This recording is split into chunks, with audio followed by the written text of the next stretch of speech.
seats, with Uxbridge very much in the frame. He told me he wanted to get back to the Commons so he could see what it's like in government, although he ruled out becoming a minister. Mr. Johnson hopes this announcement will end the speculation and accusations of indecision that have followed him for years. But it also removes an obstacle to him becoming Tory leader, who has to be an MP.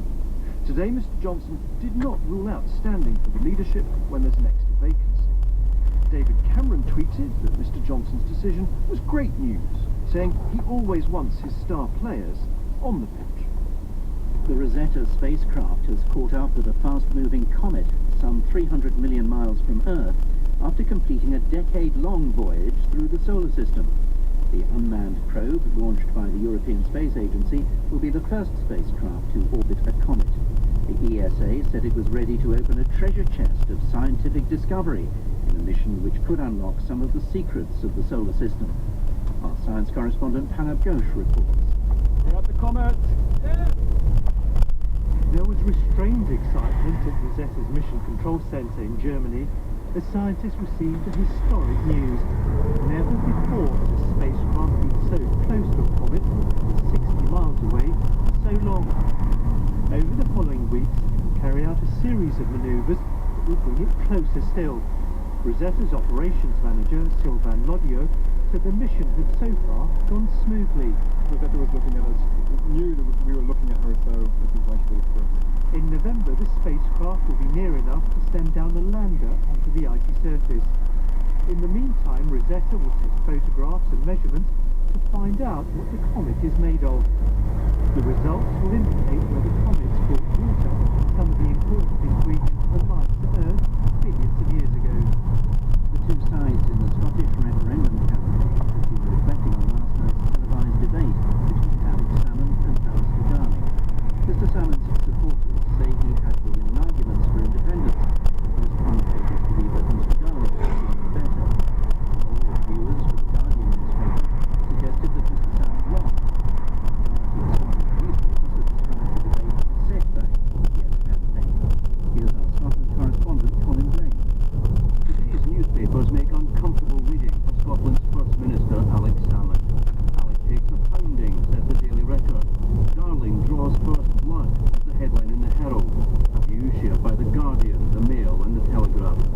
The Yes campaign can argue that almost all the papers oppose independence, but such a strongly critical reaction isn't what anyone would have expected prior to the debate.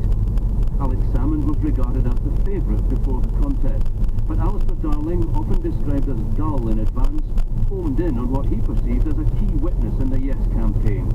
Which currency would an independent Scotland use if the rest of the UK doesn't allow a currency union?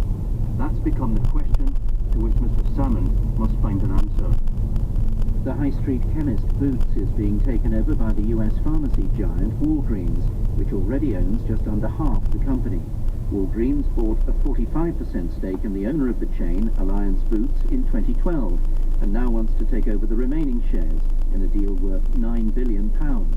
The merged business will be based in Chicago, but the headquarters of Boots will remain in Nottingham. Another 93 people have been evacuated from Libya by the Royal Navy. Yesterday, the British Embassy in Tripoli was temporarily closed because of the increasing levels of violence in the country. The Foreign Office says it has now helped more than 200 British and EU nationals leave. Constance Briscoe, the barrister and part-time judge jailed for trying to pervert the course of justice, has been removed from the judiciary. Miss Briscoe is serving a 16-month sentence after being found guilty of lying to the police. The detectives had been investigating an incident in which the former cabinet minister Chris Huhne passed speeding points to his then-wife, Vicky Price. The former editor of the News of the World, Andy Coulson, has been charged at the High Court in Glasgow with a series of perjury offences. The charges faced by the 46-year-old relate to evidence he gave in the trial in 2010 of the former Scottish Solidarity leader Tommy Sheridan. Our correspondent Rayleigh was in court for today's preliminary hearing. Andy Coulson, who wasn't present, is alleged to have lied during evidence in the trial of Tommy Sheridan and his wife Gail.